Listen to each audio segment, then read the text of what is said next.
Доброе утро, дорогие наши телезрители. Мы рады приветствовать вас на телеканале Якутия-24. Это проект «Утро Якутии». Мы рады вас приветствовать на наших телеканалах и желаем вам отличного, бодрого утра и хорошего настроения.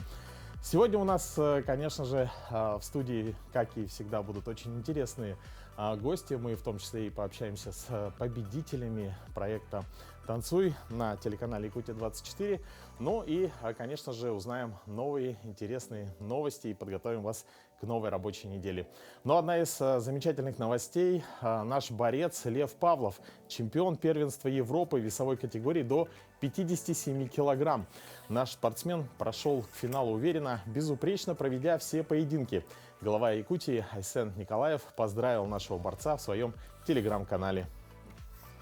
Ну а мы также поздравляем, присоединяемся к поздравлениям, ну и, конечно, желаем дальнейших успехов в спорте. Ну что, дорогие друзья, сейчас, я думаю, самое главное узнать, какая погода за окном, чтобы правильно подобрать одежду. Ну, по крайней мере, в Якутске достаточно теплое утро, снежное, ну и с небольшим ветром. Ну а более точную погоду мы узнаем прямо сейчас. Температура на 6 часов утра в центральных районах республики была минус 37, минус 20 градусов. В заречной группе Улусов от минус 38 до минус 16. В южных минус 17, минус 19. В Вилюйской группе Улусов минус 42, минус 27. В Нижнеленских минус 32, минус 20. В западных 31-23 градусов ниже нуля. В Колымо-Индигирской группе Улусов минус 41, минус 23, в Янских минус 42, минус 27, на северо-западе республики минус 34, минус 23 градуса. В городе Якутске температура воздуха на 6 часов утра была минус 20 градусов. Атмосферное давление 751 миллиметр ртутного столба. Ветер северо-западный до 2 метров в секунду. Сегодня днем переменная облачность, небольшой снег, ветер северо-западный от 2 до 4 метров в секунду. Температура воздуха минус 16, минус 18 градусов. Ну а тем временем ледяная гора образовалась в Ростовской области в результате прорыва водопровода. На кадрах, которые вы сейчас видите, видно, как из ледяной возвышенности брызжет вода и идет пар. По информации СМИ, ледяная гора образовалась из-за того, что прорыв произошел в морозную погоду. Стихийная достопримечательность начала притягивать туристов, поэтому сотрудникам коммунальных служб пришлось оцепить место аварии. Достаточно интересное, можно сказать, рукотворное творение. Как видите, практически похоже на вулкан, то ли гейзер. Но, в общем, я думаю, что сейчас уже аварию устранили. Ну, а какие еще новости произошли к этому часу? Самая актуальная подборка от наших коллег из блока новостей.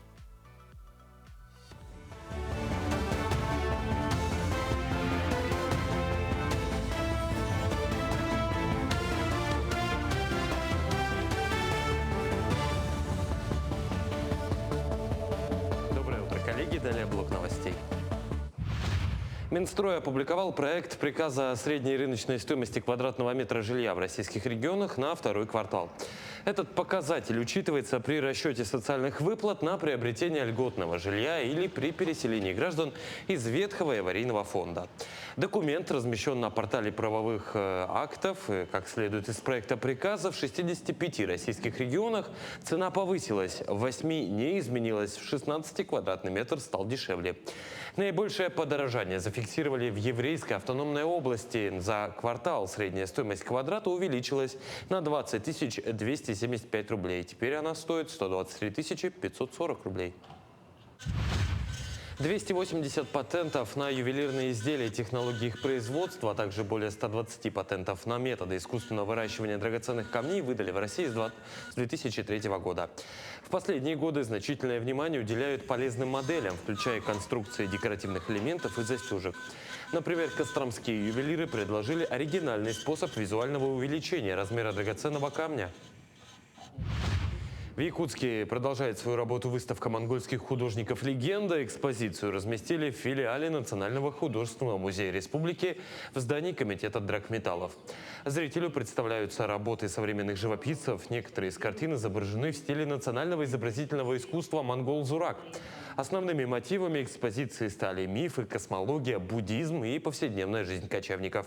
Это, напомню, не первая коллаборация монгольских художников и музея. Как отмечают организаторы выставки, в планах у делегации отправиться на пленэр по просторам Якутии, например, к Ленским столбам. 2015 года уже вот, выставляем выставки наших монгольских художников в Якутске, а также еще и приезжают якутские художники в Монголию, участвуют на пленерах, на фестивалях современного искусства, а также они сами тоже выставляют свои картины вот, в галереях. Короче, у нас за это время было очень много выставок. Федеральное агентство по национальностям намерено учредить новую памятную дату – День коренных малочисленных народов, который предварительно назначат на 30 апреля. Планируется установить памятную дату на день принятия в 1999 году федерального закона о гарантиях прав коренных малочисленных народов Российской Федерации. Это было 30 апреля, отметили в сообщении ведомства. В ФДН уточнили, что День коренных малочисленных народов не будет считаться нерабочим праздничным днем. В Якутске впервые состоялось первенство региона по игре в го. В борьбу за медали турнира вступило порядка 60 участников.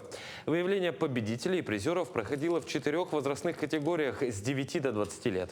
За ходом соревновать внимательно следили представители тренерского штаба сборной республики, ведь по итогам турнира лучшие спортсмены будут отобраны в команду региона для дальнейшего участия уже на всероссийских стартах. То есть активное развитие нашего вида спорта началось последние, наверное, 2-3 года.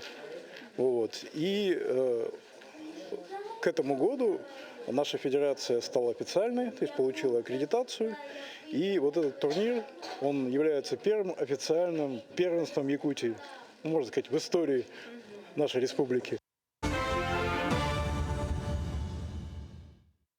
С наступлением весны начинается новый строительный сезон, и многие семьи планируют строить дома, расширяться. Какие изменения произошли в сфере индивидуального жилищного строительства и какие льготные программы существуют для граждан, узнаем у нашего сегодняшнего гостя, министра строительства Республики Саха-Якутия Виктора Дмитриевича Романова. Виктор Дмитриевич, доброе утро. Доброе утро.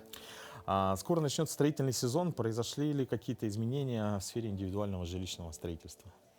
Да, действительно, у нас с 1 марта 2025 года вступили в силу нормы закона 186, который в прошлом году в июле был принят, и он касается перехода строительства ИЖС по договорам подряда через применение эскроу-счетов.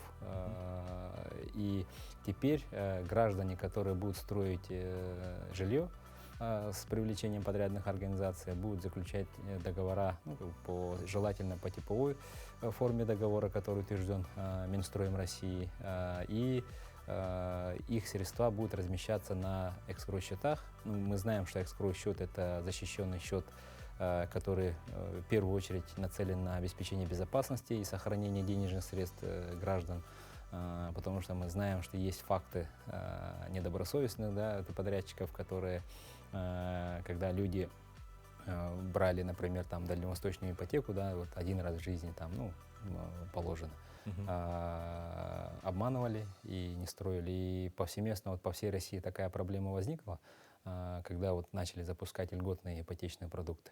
И для того, чтобы решить этот вопрос, в прошлом году такой закон был принят. И теперь, например, если даже материнский капитал применяется, то есть собственные средства вкладываются, это первоначальный взнос, и кредитные средства, они в первую очередь сохраняются на счете банка. Строительная организация для строительства привлекает собственные средства, либо кредитные средства, при этом банки, имея счет эскроу граждан, дают льготный займ застройщику. Да, и застройщик, в свою очередь, иметь будет обязательства только перед банком.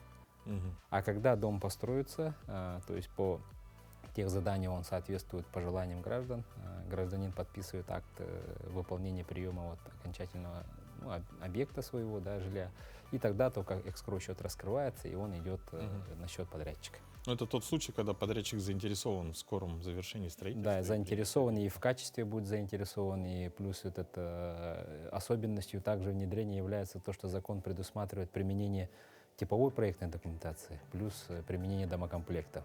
но мы вот волновались очень сильно, когда вот речь шла вот по типовой проектной документации, да, как это все будет реализовываться. Но оно на сегодня реализовано через портал корпорации Дом РФ, Строим Дом РФ, где размещаются все проектные документы, проекты по-простому, да, когда вот подрядчики предлагают свои услуги и заключают договора. Там же есть и типовой договор подряда, то есть включающий особенности, ну, максимально защищающие граждан.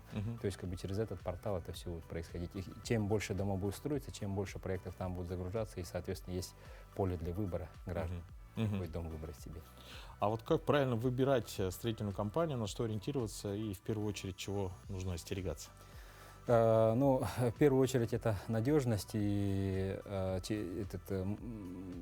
любые подрядные организации проходят аккредитацию, да, то есть сейчас, например, если через escrow счет будет, подрядная организация будет через банк проходить аккредитацию, да, и, соответственно, там будет учитываться их финансовое положение, там их объемы деятельности и так далее. Порядка 50 компаний у нас вот в республике имеют такую аккредитацию на сегодня, да, многие компании уже вперед в прошлом году уже перешли на этот escrow счета, например, там, по некоторым банкам, и уже имеют достаточный опыт сейчас вот работы, и вот аккредитованные компании и плюс те проекты, которые там максимально будут размещаться на этом портале. То есть как бы чем больше компания строит, тем больше их проектов там будет размещаться и, ну, неким фактором надежности, что их проект реализован. Ну, вот недавно была в СМИ информация о том, что якутянку обманула со стройматериалами иркутская компания. Ну, вот, как можно обезопасить себя от подобных ситуаций? Ну, приобретение строительных материалов это немножко другой документ, да, то есть как все равно относится к гражданско-правовым отношениям, но приобретение материалов он не будет значиться как договор подряда. Да, то есть если человек приобретает любые материалы, это как, ну, мебель там и так далее, то есть надо будет смотреть надежность и в порядке оплаты тоже как бы, ну, смотреть, если 100% оплату берут, то это как бы все равно какие-то сомнения должны быть, да, то есть как бы если это произошло, факт такой есть, но это, к сожалению, только регулируется в судебном порядке. А какие льготные ипотечные программы вот на данный момент доступны якутянам, чтобы построить дом? На сегодня, ну, как мы знаем, самое популярное это у нас дальневосточная это ипотека и арктическая, да, называется, да, семейная идет, сельская идет, IT-ипотека идет, и, соответственно, вот семейная ипотека, она распространяется на очень большую категорию, да, то есть граждан, то есть у кого там двое несовершеннолетних детей, там, соответственно, этот дальневосточный распространяется на молодых семей, ну, одиноких родителей молодых, да, то есть как бы и разные категории вот работников, педагогические, медицинские там и так далее, то есть работники. Сельская ипотека распространяется на строительство жилья и граждан, которые в сельской местности проживают, да, то есть IT-ипотека распространяется на работников IT-отрасли, которая аккредитована Минцифры, да, то есть как бы России. И, ну, особенностью IT можно сказать, что человек должен максимально сохранить место работы, то есть он не может взять ипотеку и пойти там устроиться на другую работу, то есть там дается 6 месяцев для того, чтобы человек, если переходит на другую работу, то есть как поиск на новую работу, но все равно в IT-сфере этот человек должен работать. Сельской ипотеки особенности есть такие, что вот оба супруга могут взять лимиты по 6 миллионов, например, да, то есть общая сумма кредита может достигнуть 12 миллионов, суммируется, но при этом первоначальный взнос должен быть 40%, то есть тоже добавляется, да. То есть как бы такие особенности в каждом продукте есть. Мы знаем, что в прошлом году у нас, ну, ужесточились условия, да, это здесь нехватка лимитов, но по семейной ипотеке лимиты в прошлом году в декабре решили. По дальневосточной ипотеке и арктической сейчас тоже как бы будут решать. И президентом было озвучено, что данные программы, они будут работать, поэтому небольшой спад объема есть, но при этом эти программы будут дальше функционировать. Ну и вкратце, какие объемы строительства ИЖС планируются в этом году в республике? У нас в целом по объему жилищного строительства в прошлом году у нас самые большие объемы были, да, за всю историю вот этой нашей республики. При этом за последние годы с момента начала работы вот этих ипотечно-льготных программ у нас бум жилищного строительства, который отражается и на ценах, да, то есть цены на жилье, на участки и так далее, на строительные материалы, они все влияют. И в прошлом году мы ввели 421 тысячу квадратных метров именно частного жилья, да, это, в целом 752. А в этом году мы не менее 360 тоже планируем. Пока заделы есть, начатые в прошлом году, да, то есть уже по объемам финансирования прошлого года мы в этом году, наверное, результаты получим. И, соответственно, тоже достаточно большой объем ввода жилья до конца года мы должны выйти. Ну, Виктор Дмитриевич, спасибо вам большое. Надо отметить, что я также являюсь участником ДВИ. Буквально на прошлой неделе мы подобрали участок. В общем, эта тема тоже для меня близка. Я, как думаю, и многим нашим телезрителям. Спасибо большое. Желаю удачи. Спасибо. Ну, после такой полезной информации продолжаем просвещать наших дорогих телезрителей. И с довольно актуальной после прошедших праздников темой. Например, как вернуть неподходящий вам сертификат. Узнаем в рубрике «Советы юриста». Доброе утро, дорогие телезрители! Вокруг веет весенним настроением, и сегодня мы поговорим с вами о подарках. Итак, лучшие друзья девушек. Загадка. Скажете, бриллианты? Да нет же, подарочные сертификаты. Сегодня именно о них. Но что делать, если вы не угадали с желанием красавицы? Не печальтесь. Сертификат можно вернуть в магазин. Для этого приходим в магазин и говорим, что нам он не нравится, и возвращаем деньги. Почему?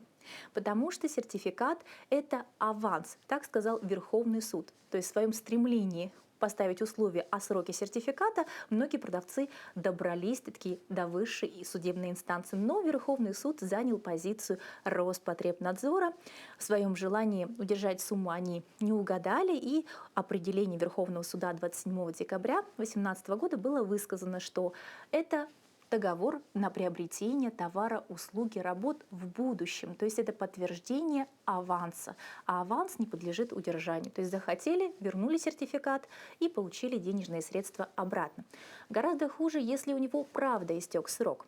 Но не спешите расстраиваться. Нашли сертификат, но срок истек, попробуем вернуть. Почему? Потому что есть позиция Роспотребнадзора о том, что это ущемляющие условия. То есть есть даже часть 2 статьи 14 прим. 8 КоАП, за которую штрафовали некоторых продавцов за то, что они включали такое условие, что после истечения срока, который менее 3 лет, сертификат не подлежит предъявлению, сумма не подлежит возврату.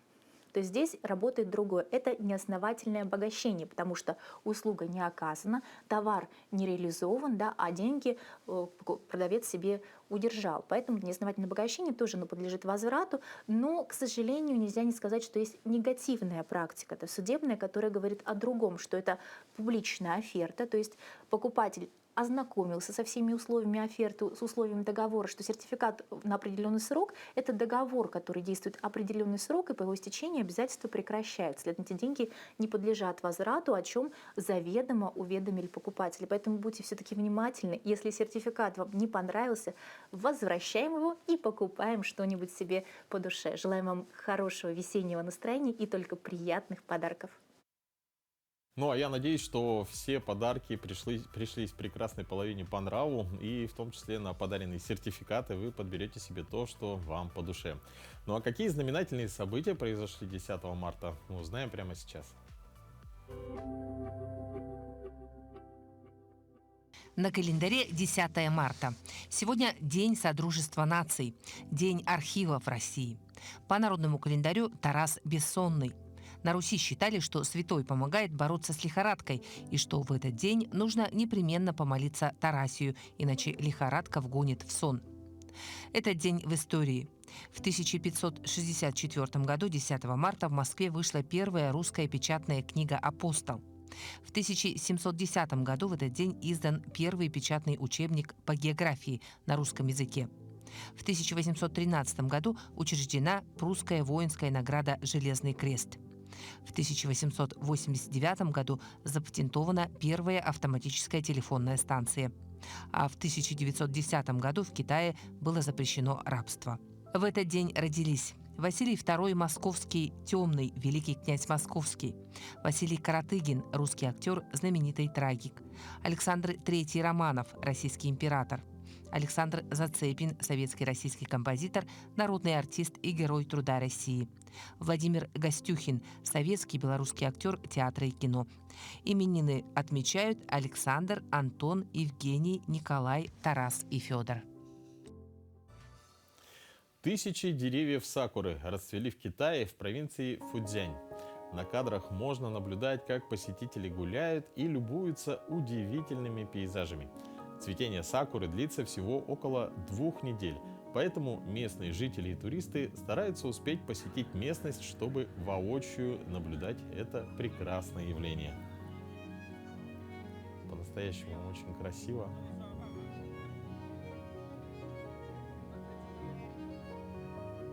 Да, глядя на всю эту красоту, хочется уже поскорее почувствовать теплое весеннее солнце. Но я думаю, что многие наши телезрители также ждут открытия сезона уличных утренних зарядок на площадях нашего города. Но наш фитнес-тренер спешит к вам на помощь и поможет разогреться и подготовиться к новой трудовой неделе. Всем доброе утро. И давайте начнем этот день зарядки, а именно поработаем с нашей спинкой, с нашим позвоночником. Комплекс упражнений именно будет направлен, чтобы у вас ничего не болело. Для этого мы становимся на четвереньки, ладони на ширине плеч, коленки также. Спина у нас максимально от макушки до копчиков прямая. Что мы с вами сейчас делаем? Упражнение называется кошка.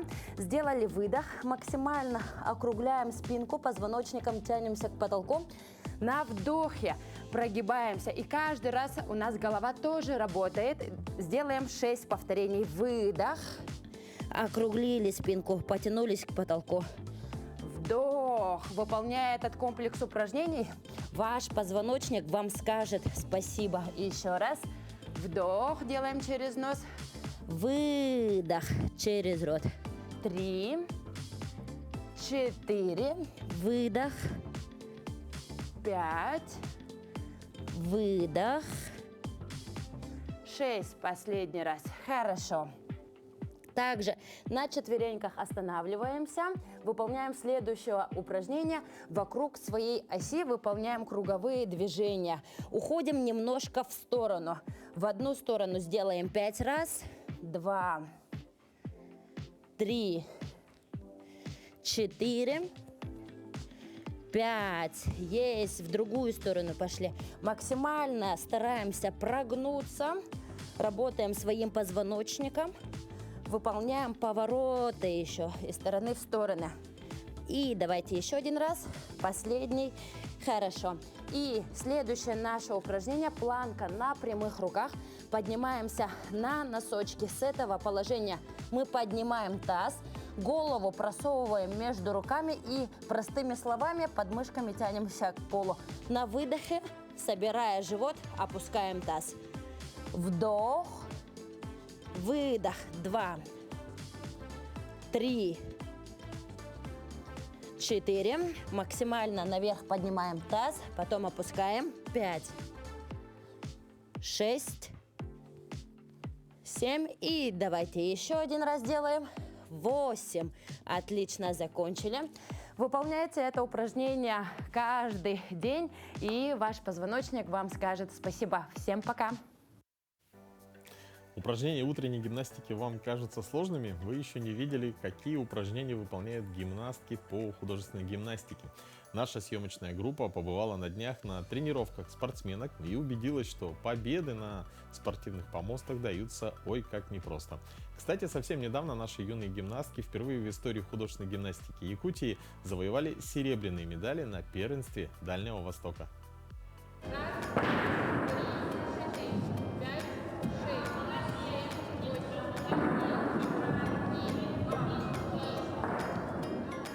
С этой программой с булавами воспитанницы ДЮСШ номер 9 покорили на днях строгое жюри, блестяще выступив и завоевав серебряные медали Дальневосточного округа. Сыграли роль и грамотный подбор команды, и музыкальное сопровождение, интересные упражнения с национальным колоритом. Выступить без потерь чисто. Это была основная задача. Мы не гнались, не думали о результате. Мы просто упорно трудились каждый день. И дети, они большие молодцы, потому что это было очень тяжело. В этот вид спорта девочки приходят очень рано. И для того, чтобы достичь хороших результатов, понадобится не 1 и не 2 года. Айталина Бурцева пришла в гимнастику вслед за сестрой в 2,5 года. К ободранным коленкам и синякам, как неизбежному спутнику гимнастики, уже давно привыкла. Я когда выступаю, у меня просто уже вся боль исчезает, и как-то вообще не надо об этом думать. За завораживающей легкостью многолетний труд и предельная концентрация. И не только самих воспитанниц, но и тренеров. Ведь конкуренция в художественной гимнастике самая высокая. Почему очень сложно достичь таких результатов в этом виде спорта? Потому что настолько популярна художественная гимнастика в России, где ни в какой другой стране. Очень много девочек занимается, и наши российские гимнастки – это будущие олимпийские чемпионки. Мы все знаем, 20 лет уже Россия на 1-м и на 2-м месте на Олимпийских играх. Соответственно, мы боремся с лучшими гимнастками вообще в мире, да? И у нас плюс очень большая школа художественной гимнастики, плюс она развивалась очень в разных местах в регионах. Есть Нижегородская школа, есть Омская школа, есть Москва, естественно, Санкт-Петербург есть, да. И нам нужно в эти школы, лучшие, в якутской школе зайти. И то, что в этот раз опытные тренеры сделали ставку на 10-12-летних, не случайно. Этот возраст дальше будет отбираться на Дети Азии. В 2028 году там программа стоит такая, что как раз дети 13, 14, 15 года участвуют. И как уже задел подготовки, мы решили такую команду собрать этого возраста. Девочки, как на подбор, терпеливые и упорные. Ведь им приходится по много часов заниматься в зале, оттачивая свои навыки и стремясь к совершенству. И их стойкости можно только позавидовать. Когда прямо выходим на ковер, я уже не переживаю, как будто бы все. У нас все отработано, у нас все нормально. Фразу «все отработано и все у нас получится» тут повторяет каждая воспитанница. Так их настраивают тренеры. А еще они учат их быть просто хорошими людьми, ставить цели и уметь их добиваться. Если будут хорошие дети, то будут хорошие взрослые. Если будут здоровые женщины, будет здоровая нация.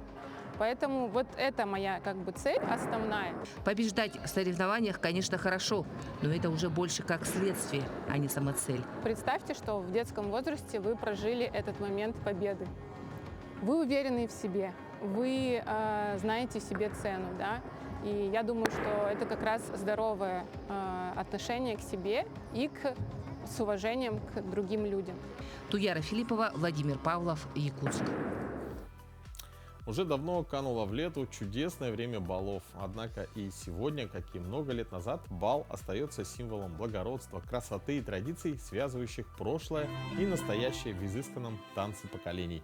В столице Якутии состоялся 3-й юноармейский бал Победы, посвященный 80-летию Победы в Великой Отечественной войне, году защитника Отечества в Российской Федерации, году защитника Родины в Республике Саха-Якутия.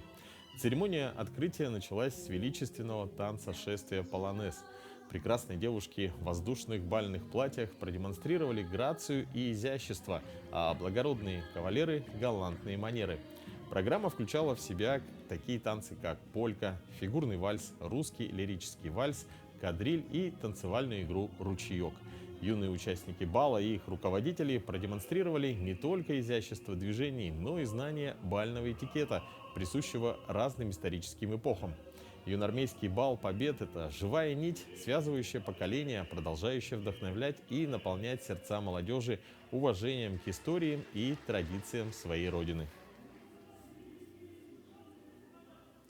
Но когда мы говорим об истории, то, несомненно, используем порядковые-числительные. Именно их мы разберем в нашей очень полезной рубрике «Говорим правильно».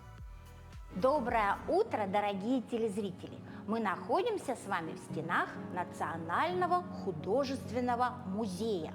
Музей всегда связан с историей, а история с датами. А вот с склонением этих самых дат у нас иногда возникают затруднения. Например, при склонении порядковых числительных могут быть трудности. А именно порядковые числительные мы используем для называния дат.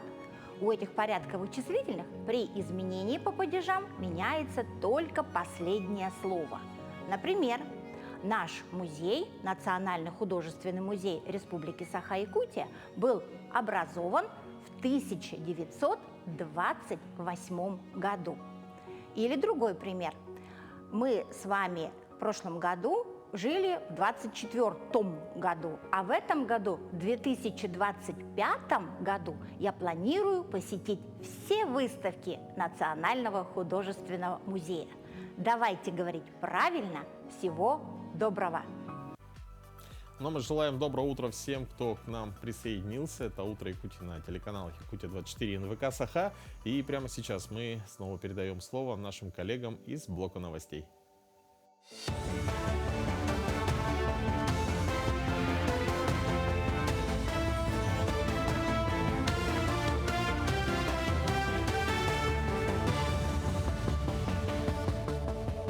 Мы продолжаем рассказывать о самых заметных событиях республики, страны и мира. Средний размер военной пенсии в России после индексации на 9,5% составит 43 тысячи рублей, сообщил депутат Госдумы Сергей Гаврилов. Ранее, напомню, председатель правительства Михаил Мишустин уточнял, что в октябре прошлого года военные пенсии были проиндексированы на 5,1%. Однако фактический уровень инфляции по итогам года оказался выше прогнозов и составил 9,5%. В связи с этим, по поручению президента, были подготовлены корректировки законодательства для дополнительного увеличения военных пенсий еще на 4,4%. В Якутии продолжится использование самолетов-зондировщиков для искусственного вызывания осадков, что позволит снизить риски возникновения лесных пожаров. Об этом сказал первый заместитель председателя правительства республики Дмитрий Садовников в итоговом отчете правительства Якутии в прямом эфире. По словам первого вице-премьера, использование самолетов-зондировщиков в регионе началось в 2022 году. В прошлом 2024 в регионе работали 3 таких воздушных судна, и практика показала свою эффективность. Он также отметил, что в рамках подготовки к пожароопасному сезону этого года в регионе будут созданы 2 авиаотделения в Алекминском и Ленском районах. Тем временем Банк России продлил ограничения на снятие наличной валюты еще на полгода, теперь до 9 сентября. Как говорится в сообщении регулятора, это решение принято в связи с действующими против России санкциями, которые запрещают отечественным финансовым институтам приобретать наличную валюту западных стран. Для граждан, чей валютный счет или вклад был открыт до 9 марта 2022 года, сохраняется лимит на снятие валюты в размере не более 10 тысяч долларов или эквивалентной суммы в евро, независимо от валюты вклада или счета, при условии, что ранее они не реализовали такую возможность. Остальные средства по-прежнему можно получить в рублях. Средства целевого капитала «Дети столетия», учрежденного главой Якутии Айсеном Николаевым, с 2024 года получили 17 232 семьи. Механизмы оформления и получения средств упрощены, а перечень использования средств расширен. Целевой капитал, напомню, назначается проактивно, без заявления и посещения органа социальной защиты на основании сведений о рождении ребенка. Родители при этом должны быть гражданами России и иметь регистрацию по месту жительства на территории Якутии, а также им необходимо получить свидетельство о рождении ребенка в органах ЗАГС. Первый в Якутии чемпионат Дальневосточного федерального округа по дартсу среди мужчин и женщин собрал порядка 200 спортсменов. Принять участие прибыли команды из Хабаровского, Приморского и Забайкальского краев, Амурской области и Бурятии. Якутию же представили более 120 человек. Сам турнир прошел по 4 дисциплинам: одиночный разряд, парный разряд, микс и командные соревнования. По итогам сформирована сборная Дальневосточного федерального округа, которая осенью представит регион на чемпионате России. Дартс в нашей республике развивается уже больше 10 лет. Практически во всех районах и улусах созданы филиалы федерации. И очень охотно играют в селах, профсоюзных организациях, предприятиях. И на сегодняшний день мы насчитываем где-то около 10 тысяч любителей спорта дартс. И усилиями наших фанатов, энтузиастов данного вида спорта впервые в истории спорта нашей республики проводится дальневосточный чемпионат и первенство Дальневосточного федерального округа. На этом все. Хорошего дня и оставайтесь на нашем телеканале. Вчера, 9 марта, в прямом эфире канала «Якутия-24» завершился 3-й сезон телепроекта «Танцуй», в котором приняли участие 6 танцевальных пар, профессиональные хореографы и простые любители. Всего в финал прошли 4 пары, а победителями телепроекта стали Айталина Яковлева и Альберт Никитин. Сегодня они с самого утра в нашей студии. Доброе утро, поздравляем с победой. Доброе утро. Доброе утро. Спасибо. Ну вот, насколько для вас это было неожиданно, победа? Или вы ожидали? Надеялись? Да. На проект, конечно, пришли с хорошим настроем. Участвую уже 3-й год, но каждый год я прихожу с целью победить. Айталина? Ну, я была нацелена. Ну, действительно, когда участвуешь в таком проекте, конечно же, в первую очередь это думаешь о том, что победа все-таки должна быть, она не за горами. Но вот действительно, Альберт, вы уже в 3-й раз, как можно сказать, опытный участник, да, 3-й раз участвуете в данном проекте. Вот, может быть, есть какой-то секрет, или какой-то секрет, который вы раскрыли, чтобы прийти к победе, к первому месту?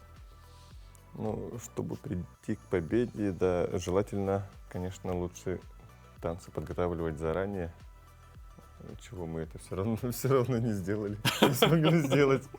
Да. Ну, и обстоятельства, и время. Ну, вот тебе дается всего лишь неделя. Мы старались параллельно готовиться к следующему этапу, но этого не получалось. Не хватало времени. Да, не хватало времени вообще. Мы по 2 раза в день, каждый день. По 2 раза. 3 раза бывало. Утром, вечером, иногда даже ночью. Если не сможем встретиться, вот репетировали.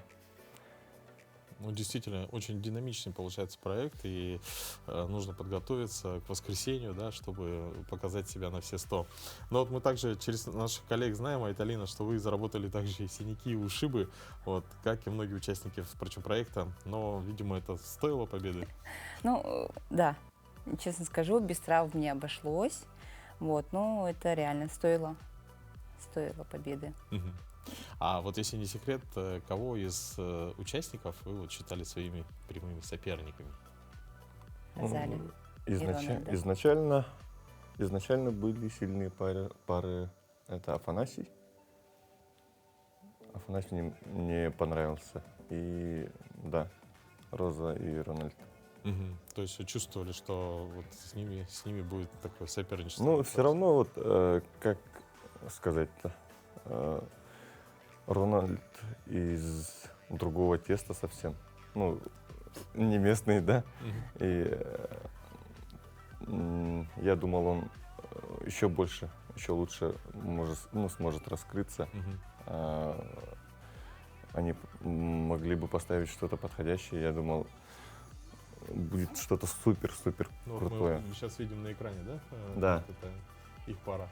А вот из своих номеров, которые были представлены в этом сезоне, да, проекта «Танцуй», вот из ваших номеров, какой вы считаете самым лучшим, самым достойным? Вот, честно, для вас? Мне все номера нравятся. Я прям от всех номеров в восторге. Да. Особенно это, конечно же, Адам и Ева, и предпоследний был это Африка. Мне все номера понравились, потому что на каждый номер мы выкладывались на все 100-500. Оставляли свою душу. А вот в ваш этот африканский танец, да, получается? Ага. Да. Здорово. Особенно я видел, как Альберт перепрыгнул через Айталину, да, там был такой момент. Там смешной момент был, ага. Вот, сейчас Здесь, я тут чуть не упал. Она серьезно? должна была чуть повыше стоять. Я ее перепрыгнул, Там получается, и чуть косяки лицом были, об пол не упал. конечно. Там через шпагат должен был прыгать, по Ну идее. вот, допустим, когда вы участвуете, это такое волнение, да, конечно, нас Ага. перед телекамерами, да, вас видит вся республика, а вот сейчас вот пересматривать, конечно же, это дарит только положительные эмоции. Да, конечно. А в целом вот с вашими соперниками, вот с участниками проекта, какие сложились отношения? Отношения Очень хорошие. Ага. Теплые отношения. Со всеми Дмитрий Шаралов подружились. собирается к нам, ко мне. У нас есть свой коллектив, Кюн называется. Мгм. Вот, Дима интересовался, собирается к нам прийти и дальше танцевать. И не только Дмитрий. Мне кажется, и Рональд придет. И я Рональду приду. тоже предлагал. То есть мы в будущем, возможно, будет расширение, да, Да, вашего ну, ансамбля? с каждым годом, с каждого сезона по чуть-чуть, по несколько человек добирается. С прошлогодних участников тоже есть Мгм. ребята у нас в Слушай, коллективе. здорово. То, что телепроект «Танцуй», он еще не только как бы дарит эмоции телезрителям, он еще и как бы, получается, Открывает новые двери, да, и, возможно, скоро будет танцевальный ансамбль, да? почти. Большой. Скажите, вот что дал вам этот проект и вот участие в нем? Ну вот Альберт, наверное, видимо, пополнение в коллективе, да? Да, можно сказать, пополнение в коллективе. Каждый год он дает мне новые знакомства. Я очень рад, что вот, каждый год у меня все больше знакомых. Я очень рад, что вот с Айталиной познакомились. У них, ну, они с моей женой очень хорошо сдружились. Айталина к нам собирается, и моя жена к ней собирается на тренировки. Еще фитнес-тренером. Да, фитнес-тренером Да, работает. это тоже очень плотный график, действительно. И совмещать вот это с репетициями, да, допустим, проекта, это достаточно сложно. Да, были моменты, когда она очень сильно уставала, а когда по вечерам собирались, вообще никакущее движение показываешь. То есть целый день в фитнес-зале работать, а потом еще и на репетиции, конечно, я понимаю. Это весь день таскать гантели, блины, а потом еще и танцы. Я просто смотрю на Альберта. Это что? Это как? Действительно тяжело. А кто вас больше всего поддерживал в проекте? Семья, Меня, родные, конечно, мои подопечные. жена. Самая моя большая поддержка и опора — это моя жена. Она меня всю дорогу поддерживала, переживала, помогала местами. Даже были моменты, когда у меня не было времени, и Настя помогала показывать движение там Айталине. Это замечательно, когда есть такая поддержка. Но, Альберт, Айталина, мы вас поздравляем с победой еще раз. Присоединяются все телезрители к поздравлениям. Ну и, конечно, желаем дальнейших успехов в вашем творчестве, в работе. Спасибо вам большое. Благодарю. Ну, а если танцы это больше про прекрасную половину, то для мужчин подойдут больше, наверное, экстремальные виды спорта. Всевозможные гонки на скорость, ралли, трофи, автокросс, слалом и множество других. Один из которых, кстати, поначалу не воспринимался как автоспорт. Скорее его считали эдаким шоу. Речь идет о дрифте, зародившемся в Японии в 60-х годах прошлого века, быстро распространившемся по всему миру, в том числе и у нас в стране. Растущая популярность дрифта привела к тому, что в 2010 году Российская автомобильная федерация внесла его в список официальных дисциплин. В Якутии зимняя погода длится более полугода, поэтому зимний дрифт у нас более популярен. Этот вид спорта не требует больших денежных вложений, и переделок машины более безопасен, и к тому же найти трассу для тренировок и соревнований зимой гораздо проще, чем летом. Многие дрифтуют по льду замерзших водоемов, поэтому армия поклонников зимнего дрифта растет с каждым годом.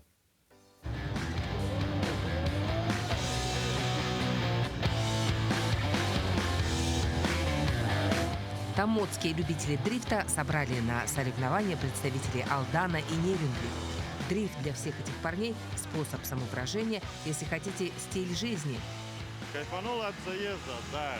Особенно, когда едешь вторым соперником, тогда вот все по-другому ощущается. А когда первым, просто едешь и едешь, как бы катаешься. Первым не так, вторым вот эмоции тебя приносит. Азарт, адреналин, который получают во время заездов участники, несравнимы ни с чем, признаются они. Конечно, очень затратно, но это очень увлекательно. кататься на «Жигулях», ощущать этот кайф рулежки, всего остального, драйва. Дрифт – это не езда по прямой, а боком, притом на скорости. Пилоты тонко чувствуют свои машины и трассу под колесами. На наличие огнетушителя, шлема и так далее.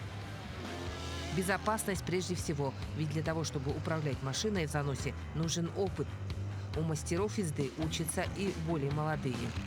Продвижение именно юношей, которые, соответственно, получат права 18 лет, для того, чтобы выступали с нами, показывали, рассказывали им устройство двигателя. Сейчас молодежь немного подвисла, зависла в этом плане. Мы пытаемся их растормошить именно вот такими соревнованиями.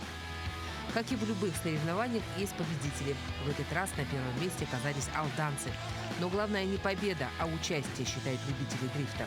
Ведь такие эмоции и драйв мало где можно ощутить. Туяра Филиппова, Ренат Нахиев, Таммот, Алданский район. Ну, я думаю, каждый наш телезритель определенно завтракает с утра. Кто-то обходится чашечкой кофе, а кто-то любит позавтракать поплотнее. Но если сейчас мы порой даже не расстраиваемся особо, когда разбивается тарелка или кружка, то раньше посуда имела особую ценность. Но некоторые уцелевшие экземпляры стали даже достоянием музеев. Меня зовут Руфов Дмитрий. Я являюсь главным хранителем Музея истории города Якутска. И хочу рассказать о нескольких предметах, представленных в нашей экспозиции. Следующий интересный предмет в нашей экспозиции музея – это набор фарфоровой посуды, именно изготовленной фабрикой Кузнецовых. Сама фабрика фарфорово-фаянсовых изделий, она появилась в начале XIX века. Ее основал Яков Васильевич Кузнецов.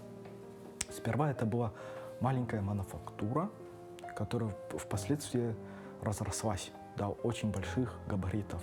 Яков Васильевич родился именно в Гжельской волости, где как раз-таки первый его заводик-то и основался. Вот, и он вместе с сыновьями начали изготавливать фарфоровую посуду. Поняли, что она имеет популярность среди народа. В середине уже XIX века, уже после смерти Якова Васильевича, его сыновья продолжили это дело. Они начали набирать обороты, их завод. Товарищество Кузнецовых, она была очень крупным предприятием. Так именно в начале XX века торговый оборот этой компании достигал, то есть их годовой, так сказать, обиход денег – это 7 миллионов рублей. Тут это связано именно уже с другим представителем рода Кузнецовых, это Матвей Сидорович, который как раз-таки и начал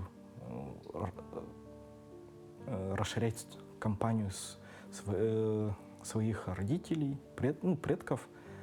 Разбогатев, они начали скупать, так сказать, фарфоровые заводики, которые, например, разорились, либо на грани банкротства. Так, например, они купили заводик Гарднера, это англичанина, который стал русским, то есть он основал здесь свой собственный фарфоровый завод именно в Вербилках. Сафроновский завод также купили они. Представленный набор фарфоровой посуды в нашей экспозиции, он принадлежал знаменитой купеческой семье Кушнаревых, Акипсим Кушнарев, как раз-таки основатель торговой компании. Тоже одна из богатейших была здесь, в Якутии, наряду с торговой компанией Анны Ивановны Громовой и торговой компанией Коковин и Басов. Акипсим Кушнарев, он родился в селе Павловск, в семье старообрядца. Сперва они занимались мелкой торговлей в районе Анги. Подзаработав там денег, они решили расширить свою торговлю и открыли дома здесь, в Якутске. Дело отца продолжили его дети, Петр Кушнарев. Дети, они не стали делить наследство отца, а наоборот организовали торговый дом наследники А.М. Кушнарева. На период Первой мировой войны, то есть доходы их компании составляли около 2,5 миллионов рублей. В то время у нас 3 крупных торговых дома было. Это вот как раз таки торговый дом Громовый и Коковин и Басов, и торговый дом Кушнаревых. Узнавайте истории вещей вместе с нами. До новых встреч! Действительно, такая посуда, некоторые экземпляры прям как настоящее произведение искусства, но даже, возможно, некоторые из этих экспонатов использовались хозяевами для гадания на блюдечке или кофейной гущи. Но нам всегда вообще интересно немного заглянуть в будущее или хотя бы знать, что звезды приготовили для нас на этой неделе.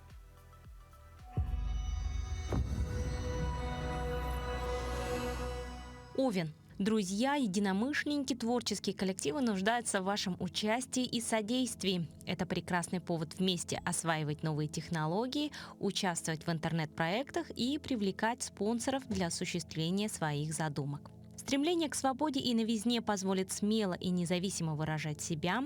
Попробуйте внести оригинальную изюминку в свой имидж. Звезды особенно благосклонны к тем, кто не боится рисковать. Телец. Профессиональные амбиции тельцов удовлетворяются за счет творческих идей и доверия к вам со стороны руководства. Подсознание помогает выбрать то направление, которое желанно для вас и которое приближает к заветной цели. На этом пути важна внутренняя честность и личная ответственность за свою жизнь. Посвятите время оздоровлению или лечению нервной системы, кожи, опорно-двигательного аппарата. Близнецы. Желание перемен толкает близнецов в путешествие, к повышению уровня образования и квалификации. Возрастают здоровые амбиции, хочется больше свободы. Расширению границ и возможностей способствуют дружеские связи, участие в общественной деятельности, научные мероприятия. Просчитывайте многоходовые комбинации своих проектов и не бойтесь импровизировать. Раки ставят акцент на занятии бизнесом, а также на деятельности, связанной с властными или банковскими структурами. В этот период возможно получение крупных кредитов, социальных выплат, высокой должности с предоставлением материальных ресурсов. Боевой напор и удвоенная энергия идут на пользу профессиональному статусу и помогают достичь спортивных целей. Лев. Для львов наступает удачное время для перспективного делового сотрудничества, творческих союзов, а также совместных международных проектов. Повышение популярности и общественного рейтинга гарантирует победу в судебных делах, конкурсах и культурных мероприятиях. Если вы решите обратиться за юридической или иной консультацией, то получите качественную профессиональную услугу. Дева. У дев установка на ответственность за свое мастерство и компетентность. Практически направленное деловое мышление устремляет к работе, в которой можно реализовать смысл своего существования. Глубокий анализ ситуации позволяет достичь поставленных целей легче и оперативнее. Это выгодный и благоприятный период для оформления страховых полисов, комплексного медицинского обследования, установления систем безопасности как на работе, так и в быту. Весы. Весов увлекают темы творческого самовыражения, культурного досуга, занятия спортом и любимым хобби. В вашем пространстве витают флюиды флирта, романтики и способствуют гармонизации отношений с любимым человеком или созданию союза на основе взаимопонимания. Открытое сердце и позитивный настрой позволяют играючи решать профессиональные вопросы, заключать контракты и деловые сделки. Скорпион. Скорпионам стоит проанализировать себя и прислушаться к ритму своего тела. Наступает плодотворный период для организации распорядка дня, способствующего внутреннему равновесию, а также поддержанию хорошего здоровья как на физическом, так и на психологическом уровне. Рациональный и сбалансированный подход к выполнению служебных обязанностей или бытовых дел также помогает поддерживать высокий энергетический потенциал и сохранять хорошее настроение. Стрелец. Стрельцов звезды подталкивают к плодотворной интеллектуальной деятельности, общению с творческими людьми и романтическим знакомствам. Это хорошее время для обучения, презентации и репетиторской деятельности. Вы получите истинное удовольствие от времени, проведенного с детьми. Если вы публичный человек, то демонстрация владения словом привлечет внимание аудитории и одарит заслуженными аплодисментами. Козерог. Козерогам не стоит жалеть средств, чтобы с комфортом обустроить свое жилище. Создайте для себя и тех, кого вы любите, пространство безопасности и уюта. Проявите заботу и сделайте подарки близким. Помните, что добро вернется к вам бумерангом. Можно пригласить гостей и поделиться с ними семейными традициями. Операцию с недвижимостью, арендой, землей, паркингом также увенчаются успехом. Водолей. У водолеев может возникнуть желание совершить ряд коротких деловых поездок, обновить транспортное средство или гаджеты. Подвижность, сообразительность, стремление к общению делает плодотворную работу с документами, информацией, клиентами и учениками. Особенно удачливы в это время представители сферы торговли и СМИ, а также курьеры и преподаватели. Это будет продуктивный период для изучения техники речи, компьютерных технологий и мобильных приложений. Рыбы. Рыбы пополняют энергетические и финансовые ресурсы из источников благотворительной или творческой деятельности. Мечты, интуиция и психические способности также важны на этой неделе и могут привести к переоценке своих ценностей. Не забывайте об отдыхе, тем более вам предоставится возможность выгодно приобрести путевку или курс СПА-процедур. Также это хорошая возможность порадовать себя качественной косметикой и парфюмерией.